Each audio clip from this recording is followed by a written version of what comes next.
aos Tessalonicenses, 1 Tessalonicenses 4, 13 e 14, tá bom? Se você quiser abrir a sua Bíblia, dá tempo ainda enquanto eu vou enrolando para que você folheie aí e chegue a tempo. 1 Tessalonicenses 4, 13 e 14. Diz assim: Irmãos, não queremos que vocês sejam ignorantes quanto aos que dormem, para que não se entristeçam como os outros que não têm esperança. Se cremos que Jesus morreu e ressurgiu, cremos também que Deus trará, mediante Jesus e com ele, aqueles que nele dormiram, né?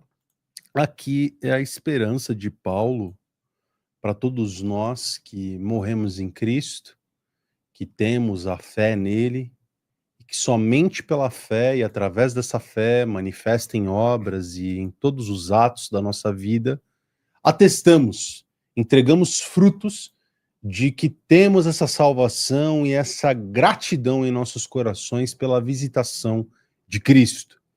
Então, nesse dia, né, o Eric mesmo já comentou de antemão, eu não sou um católico, eu sou de matriz protestante, né, eu sou protestante raiz mesmo, porque eu sou da igreja presbiteriana, só haviam 5 igrejas, né, naquela época do cisma, né, e uma delas é a igreja presbiteriana, é uma igreja que surgiu naquele período, e, enfim, existem tantas outras, né, hoje, e eu respeito muito, né, a fé das pessoas. A Via Veritas surge já com esse propósito desde o início, de justamente poder ter esse diálogo interdenominacional, né, entre pessoas que creem, entre pessoas que têm em Cristo um Salvador e um Senhor, e isso transcende os corpos visíveis pelo mundo. E o próprio Francisco já falou muito sobre isso, né? Ele mesmo, uma das mensagens eu acabei até compartilhando nas minhas redes sociais, né? Dessa união de que os protestantes não são culpados por um pecado de cisão, né? De divisão no corpo de Cristo. Na verdade, eles são herdeiros já de uma tradição muito antiga, todos eles. Então, nós somos irmãos em Cristo. Isso foi, enfim, eu tenho os documentos da igreja que você pode ter acesso hoje, tanto no Catecismo da Igreja Católica de 92, quanto nos documentos do Concílio Vaticano II da década de 60. Tá? Então é uma composição muito grande, né? A gente sabe as críticas, né, que haviam ao Papa Francisco. Eu já trouxe aqui, inclusive, tanto na VVV quanto no Farol, o Frei Tiago, e ele tem uma posição em relação a tudo isso. Nós sabemos dos grupos mais conservadores o que eles viam a respeito dessa figura do Francisco, e o que eu me lembro mais dele, né, é ele tendo 2 frases do Brasil. A primeira, logo quando ele foi ali no conclave escolhido, dizendo que ele era argentino e Deus era brasileiro, né, então estava tudo certo para a América Latina, né, a fé iria bem por aqui. E teve ainda uma outra frase, né, posterior lá de uma brasileira, indo perguntar para ele: Papa, por favor, ore pelo nosso país, Cachaça. né? Isso aí, diz para ela, ó, Cachaça. não dá não, o Brasil tem que ter oração, mas tem que ter muita cachaça para suportar. Então, óbvio, né, uma brincadeira do padre, que a gente observa, e olha para essa igreja católica que tem uma proposta de, inclusive, ser nova daqui adiante, né? A partir de 2026, não, 26 não, a partir de 2028, uma igreja de um modelo um pouco diferente, né, de uma governança maior pelos bispos locais. E você que faz aí parte das campanhas da fraternidade, numa comunidade católica, já deve estar ouvindo bastante a respeito disso. Então, você está passando por um processo hoje de luto, da perda, né, do padre que é o vicário de Cristo, né, o vigário de Cristo, Francisco, o sacerdote, o Bergoglio, né, e enfim, o Papa, né, em algum momento morreria, né, pela idade, por tudo, e a grande esperança é que esse próximo Papa, né, que será escolhido, venha com esses contornos de pensar numa fé diferente, pensar na Europa. O Vaticano fica na Europa e a gente vê hoje muitos detalhes lá, mudanças culturais, mudanças de população, inclusive na Europa. Então, um Papa que pelo menos fale a respeito dessas coisas, que defenda a nossa fé, que tenha uma vocação missionária em compreender que o evangelho precisa ser pregado em todo lugar, toda a terra. É uma vocação que a igreja protestante tem muito hoje pelo mundo. Eu conheço na minha própria comunidade missionários que saíram daqui para ir para os lugares mais inóspitos que você pode pensar. Hoje, as igrejas que estão na Ásia, que são muito perseguidas, tanto na China quanto na Coreia do Norte, são de missionários de matriz protestante. E, enfim, você pode ter aí casos dentro da Igreja Católica que você conhece, mas eu pouco ouvi falar a respeito de tudo isso nos últimos anos. Então, eu acho que não é puxando a orelha de ninguém, óbvio, quem sou eu, né, para falar a respeito dessas coisas, mas que nós tenhamos no coração esse espírito de pregação do evangelho, que é o que eu faço aqui todos os dias em devocionais, que é o meu atendimento pastoral que eu faço no grupo de WhatsApp, inclusive o primeiro link aqui no vídeo da VVV, né? Na live da VVV já tem o nosso link de grupo, você pode entrar, receber nossas mensagens ou entrar em contato caso você precise. Então, esse é o trabalho que a gente faz por aqui, né? Eu hoje pastoreio pessoas, olho para tudo isso, e as minhas percepções acerca de todas essas coisas, dos padres que eu conheço e converso, vão mais ou menos nessa direção de olhar o cristianismo sobre uma nova perspectiva em um mundo novo que eu e você vivemos, tá bom? Acho que essa é a linha da nossa live hoje, Artuzão. Boa tarde. Boa tarde. Eu vi muito ser falado, até na TV italiana, internet italiana, eles falando das profecias do São Malaquias, que era um bispo, né? Em italiano, bispo é vescovo. Ele era um bispo da Igreja Católica e ele anteviu aí que, por essa época, as previsões são que talvez seja um dos últimos papas. Chegou a ver isso aí, né? Tem as fotos, né? Parece que estão todas preenchidas agora, não tem mais espaço, tem umas conversas dessas. Enfim, são essas conversas, né? Que talvez seja o último e catástrofes e essas profecias. E aí ele foi o primeiro papa jesuíta, o primeiro a usar Francisco, né? Uhum. E aí eu vi coisas que todos os brasileiros não devem ter gostado, tipo ele defendendo Lula, falando, não tem provas. A Dilma, mãos santas, eu achei. Isso, mãos limpas. Mãos né? limpas. Assim, acho que nenhum brasileiro que tem visão pode ter gostado disso, né? E ele teve umas passagens que eu achei, a repórter pergunta, e aí, o senhor abençoa a união de pessoas do mesmo sexo ou não? Ele falou, não, a união não, eu abençoo a pessoa, então ele não, né, ele vai, vem, mas é exatamente o que você falou, com tanto de cristão sendo perseguido e morto no mundo, era para ter falado muito mais disso do que contra o capitalismo, falou muito contra o capitalismo, contra os Estados Unidos. Enfim, eu acho que a gente tem o direito de falar. Você falou, quem sou eu? Nós somos cristãos, a gente tem o direito de... É a nossa liberdade. Uhum. Se eu não puder falar, é assim, o Papa é infalível, né? Eu lembro que eu falei com a minha mãe, como que ele é infalível? Ele é homem.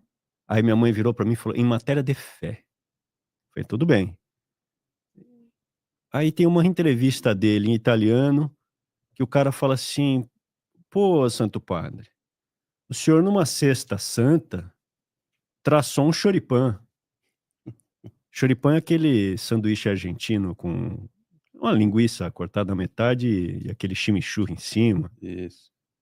Aí ele falou, aí o Papa ainda dá uma risadinha. Como é que você sabe? Como é que você sabe? E o cara não se deu por vencido. Falou, eu quero saber. Ele não falou, não, beleza, eu quero saber, e aí? Aí o Papa veio e falou, aqui não tem santo não, cara. Aqui no Vaticano não tem santo não. Pô, eu me lembrei na hora que eu vi isso aí, eu me lembrei da passagem do Moisés, que o Moisés, ele ficou 40 anos no deserto para aprender. Ele estava no Egito, Deus mandou ele para o deserto lá da Arábia, para ele aprender, para ele ter disciplina, para ele se preparar para o que ele ia fazer. Uhum. Que era uma como que se diz? Era uma forma de deliverance, né? Uhum. Ele ia resgatar o povo. E aí ele volta, faz e vai, e aguenta, e tábua, e bezerro, e não sei o quê. Aí chega uma hora ele vai lá dar uma cacetada com o cajado nele, que Deus falou assim: você não dê a cacetada, você só fala que vai rolar a água da pedra, mas não faz. Ele não aguenta, vai lá e faz. E aí eu lembro que eu pensei assim, pô, igual o Ezequias, esses reis aí que agora eu tô ouvindo em crônicas, tudo de novo. Tem até tem um que é um nome engraçado, é o Jotão. Uhum, Jotão é nome de lanchonete pra mim. Jotão, é um J grande, né? Isso. Aí tem o Ezequias, o Joás. Eu acho que era o Joás. O cara viu um monte e no final ele fica orgulhoso. Todos eles ficam orgulhosos e no final ele se quebra. Então, o Joás vai a vida inteira bem, faz tudo que Deus quer. Quando chega no final, falando: agora eu que vou acender o incenso aí dentro do santuário, porque eu não preciso de sacerdote, eu sou o cara. Eu acho que não é só isso, né? Quando o cara faz isso, ele já fez um monte lá fora. E o Ezequias também, baita rei, e no final ele escorrega um pouco, orgulho, sempre orgulho, né? E aí ele se arrepende e Deus fala: não, beleza, vive mais 15 anos aí, eu te dou mais 15 anos pra você viver. E aí eu lembrei do Moisés, quando o Papa falou isso aí. Ah, aqui ninguém é santo, né, meu? Pô, comer um choripã. O Moisés, por que que ele não entrou em Canaã? Se ele estava lá o tempo inteiro. Porque a quem recebe mais, vai ser cobrado mais. Então, eu não vou... Sei lá, meu. Eu acho que todas as profissões têm a sua virtude, né? Senão você é o seu Madruga. Não existe trabalho ruim. O ruim é ter que trabalhar. Não, não é... todo trabalho honesto, não vender pedra ou ter uma boca, ou ser um político vagabundo, ou pegar joia, jet ski, Uhum. triplash.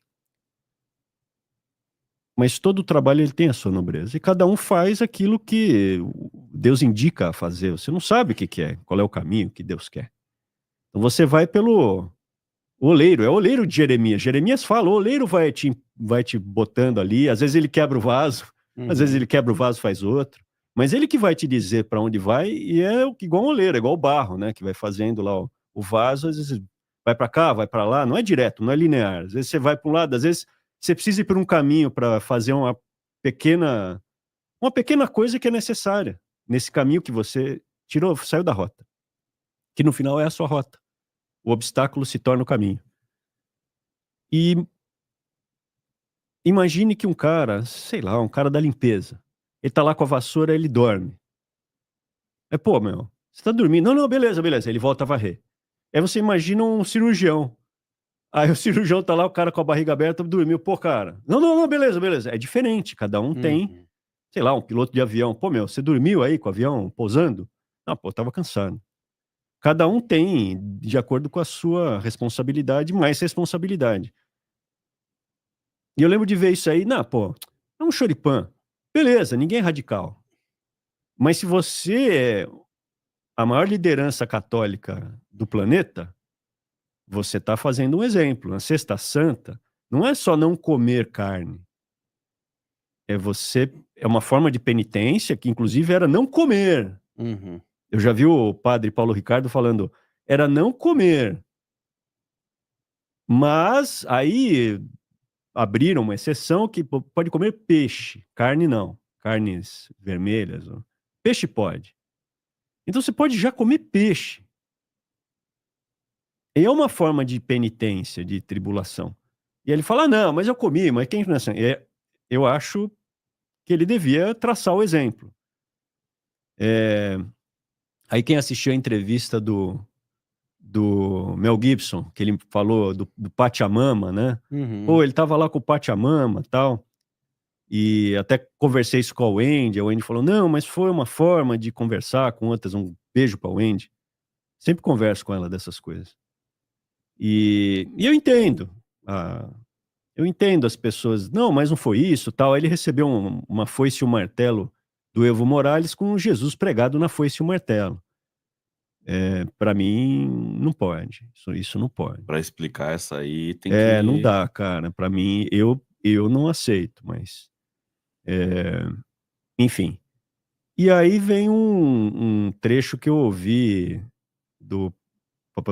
não, sei lá, é um canal italiano que eu ouço, eles falaram assim, quem entra papa, né, do conclave, né? Quem entra papa sai cardeal. Então, quem mais vocês estiverem ouvindo que vai ser é o cara que eles vão querer sacar fora. Quem entra papa, eu sou o cara mais cotado, eles vão tirar o cara. E aqui no Farol a gente já tem um nome que a gente está torcendo. Uma teoria já. Que é o Papa Pizzaballa. Pizzaballa. Estamos torcendo pelo Pizzaballa, que é italiano. Por quê? Porque ele parece comigo e com o meu irmão. Vou colocar a foto Coloca aqui, a foto. O pessoal vê, o pessoal lá de casa tá vendo.